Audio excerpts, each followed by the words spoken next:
Semana de reorganização do Centrão na tentativa de amargar derrotas para o Palácio do Planalto. Mas está dando errado. Por um lado isso é bom, por outro lado isso é muito ruim, porque quem está sendo derrotado mesmo é a República Tupiniquim. O governo não consegue a segunda meta daquilo que já estava programado com o imposto de renda sendo isentado para aqueles que ganham menos de 5 mil reais. Derrota para o Brasil, vitória, paradoxalmente, para Lula nessa história da taxação dos super ricos.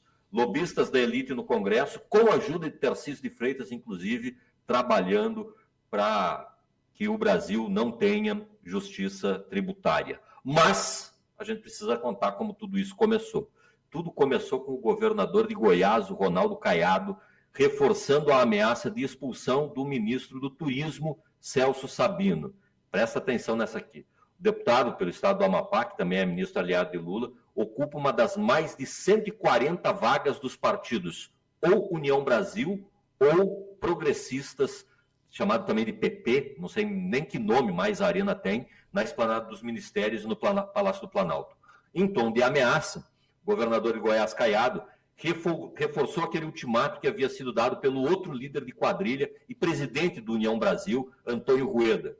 Guarda esse nome, a gente vai falar dele no programa de hoje com alguns detalhes. Os filiados do partido devem entregar seus cargos no governo, correm o risco de serem expulsos por infidelidade partidária.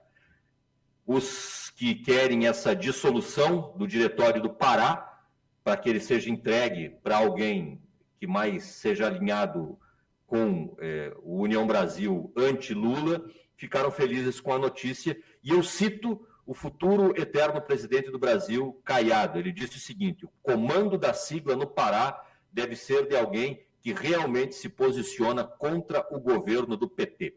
Sabino, que se posiciona como candidato ao Senado já, vê no fisiologismo velho do Antigo Testamento, daquele presidencialismo de coalizão que já faleceu no Brasil, a oportunidade de se projetar no estado da COP30. E se for expulso, vai ter a projeção que um quase ex-União Brasil queria. Então, ele está aguardando para ser expulso mesmo. Solerte Sapequinha, o deputado Sabino respondeu ao governador de Goiás com uma não resposta, dizendo o seguinte: quando ele tiver 1,5 ponto na pesquisa, eu respondo. Declaração, uma referência objetiva à fala do atual presidente da República, Lula, num debate contra Caiado. Caiado já era candidato a presidente do Brasil em 1989. E o Lula disse algo como isso mesmo: quando você pontuar nas pesquisas, eu respondo essa baboseira que você está falando. União Brasil tem 59 deputados e o PP tem 50 deputados. Não é pouca coisa. Isso tudo fez muita falta dentro do Congresso Nacional para o governo, quando o assunto foi tentar taxar super ricos, taxar betes e taxar outras coisas que vão fazer muita diferença, talvez não para o orçamento desse ano, mas para o orçamento do ano que vem. É tentar estrangular o governo com a corda no pescoço, a corda do dinheiro. Aquela mesma que foi afrouxada para a eleição do Bolsonaro, endividando, inclusive, o governo, que depois teve que, no governo Lula, restituir o ICMS dos estados. Júnior, essa recém-formada federação, União Progressista, até o nome é esquisito, diz que sai do governo, mas, de fato, se somar o voto de tanto deputado, nós não temos 2 pontos para eleger um presidente da República. Será que isso é um retorno do presidencialismo de coalizão? Ou será que esse presidencialismo de coalizão nunca nos abandonou e a gente apenas esqueceu dele por muito tempo? Muito bom. Everton, se a gente for olhar para a história, para falar um pouco disso, é interessante, né?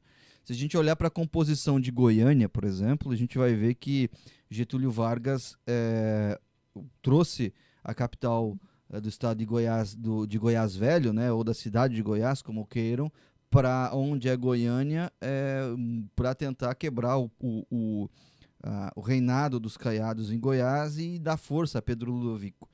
E essa questão de Caiado com o trabalhismo, né, ou dos Caiados com o trabalhismo, ela é histórica desde o Império. E aí, se a gente vai continuar olhando para a história e a gente olhar para o final da ditadura no Brasil, a gente vai ver, por exemplo, que a Arena se desmembrou em PFL e em PDS. O PDS virou PPB, do PPB virou PP, aí do PP virou Progressistas, e agora volta ao berço se juntando à União Brasil, que era PFL, que virou DEM, que virou Democratas e que fez a união com fusão com o PSL e virou União Brasil, e agora volta tudo para o mesmo anseio. Para mostrar que as coisas políticas no Brasil, elas não são novas e não são novidades. Se a gente não tiver atento, a gente sempre acha que o novo que se transparece não é o velho que estava tanto tempo ali. Porque, afinal, mudar de nome de partido no Brasil é uma prática muito recorrente. Muito recorrente mesmo. São poucos partidos que ao longo da história não mudaram de nome. E teve alguns que foram obrigados a mudar de nome, por exemplo, como o PTB, que era uma sigla de Jango, de Getúlio e de Brizola, que no final da ditadura não pôde usar essa sigla. Essa sigla foi entregue ao partido no São Paulo, em detrimento do Rio de Janeiro e do Rio Grande do Sul, que teve que aí formar o PDT.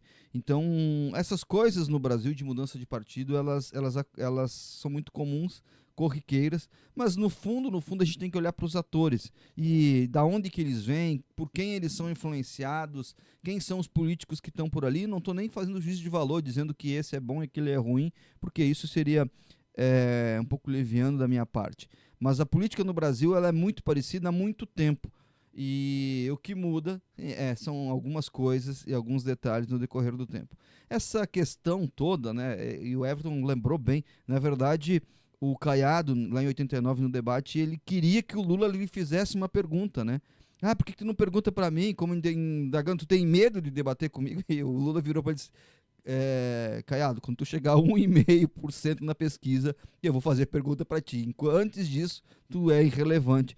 E irrelevante do ponto de vista eleitoral. O Lula estava debatendo com Brizola, com Maluf, todo mundo se falava que o Collor fugia dos debates porque Caiado ficava à margem. E não porque ele não é um político interessante. Eu não consigo avaliar Caiado como... Não gosto das ideias, mas não consigo achar que Caiado não seja um bom político. Mas porque Caiado ele é muito bom em Goiás, mas fora do Goiás nunca teve essa projeção.